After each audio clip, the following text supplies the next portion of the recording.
Newly opened restaurant in Angeles City, Pampanga. Na-discover na naman nga kami at grabe, napakaganda nga. Kaya tara, samahan nyo kami. Let's go!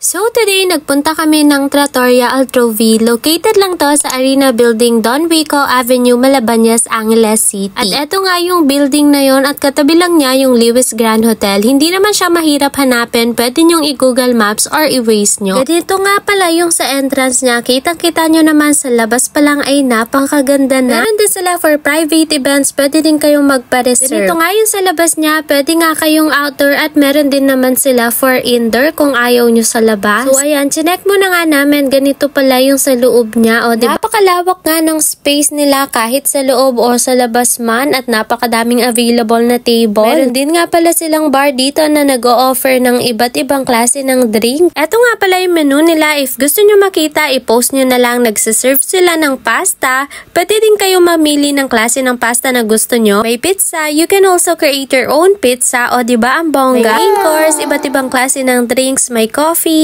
tea, frap, fruit shakes, soda, beer, juice in can, cocktails, and wine. Dito nga pala sa labas ay makikita mong ginagawa nga yung dough ng pizza. O, diba? Kita nyo naman na pinapalipad pa nila yung pizza dito. Makikita mo nga din dito na nilalagay nila yung sauce and yung toppings. Dalawa nga yung in-order naming pizza dyan. So, unang nga nilang ginawa, etong may pepperoni. Sunod naman yung Hungarian. At ayan na nga, nung nalagay na nga nila yung toppings ng pizza, inilagay na nga nila dito sa lutuan. Kitang-kita mo dito sa labas kung paano nila niluluto yung pizza. At in fairness, napakababait nga ng mga staff nila dito. Maaliw pa nga kayo sa chef nila dito dahil kita nyo naman hinahagis-hagis pa nga yung pizza.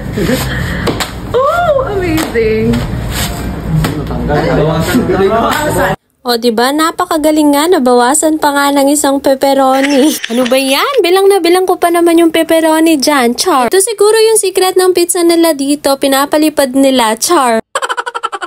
Dito nga mismo niluluto yung pizza. At finally, nakumpleto na nga ang aming order. Medyo matagal nga lang na-serve yung mga drinks, mas nauna pa yung pizza. Ito nga pala yung in-order namin. Bali, nag-order kami ng pepperoni pizza, 510 pesos. Hungarian pizza, 610 pesos. Pesto pasta, 480 pesos. Sa drinks naman ay nag-order kami ng Nutty Nutella, 200 pesos. Vanilla caramel, 200 pesos. Ice Spanish latte, 180 pesos. White chocolate Oreo, 220 pesos. Classic mocha, 180 pesos. Busog pa naman kami nung time na yan. Dapat magko-coffee lang talaga kami. Pero ayan, napa-order pa nga kami ng pizza and pasta. At in fairness, buti na nga lang at in-order namin to dahil napakasarap nga ng pizza nila. Napakalasa pa nga nung pepperoni. At yung pasta nila, para sa akin, good for two na yon kasi madami yung serving. Dito na nga lang pala namin napili sa labas. Medyo napaaga nga kami dyan kaya ayan, mainit pa pero okay lang. Ang ganda naman kasi dito at nakaka-relax nga sa labas. Kaya kung napanood nyo to, eto na yung sa inyo. I-try nyo na din dito.